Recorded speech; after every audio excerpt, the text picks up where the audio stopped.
New pictures released by the US Army do appear to inadvertently expose a much larger French military role in Syria than previously thought. A French army vehicle can be seen in the background of a photo in Deir ez-Zor where the US is fighting what's left of Islamic State terrorists in the area.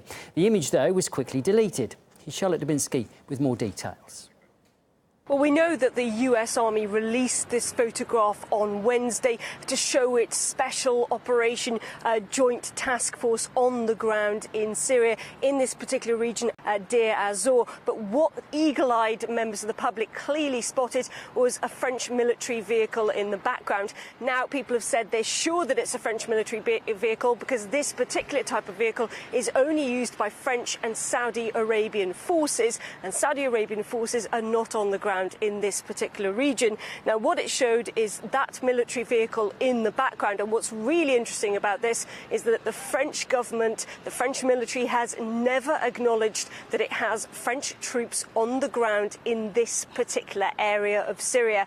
Now, we do know that this area is where the US-backed fighters have been battling against jihadists, and we also know that France has been part of a US-led coalition which has been conducting air operations over Syrian airspace over the last few years.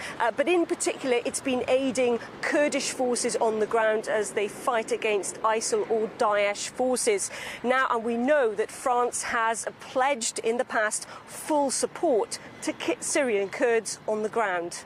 The president assured the Syrian Democratic Forces of the French support, in particular for the stabilisation of the security zone in the northeast of Syria within the framework of an inclusive and balanced governance to prevent any resurgence of ISIL while seeking for a political solution to the Syrian conflict. Well, that support from the French military has been vague as to what it actually means and what the context of that support actually is. And there is actually a question over the legality of the French and the US troops being in Syria at all. Of course, they do not have a UN mandate to be there, and they do not have permission from the Syrian government to be there.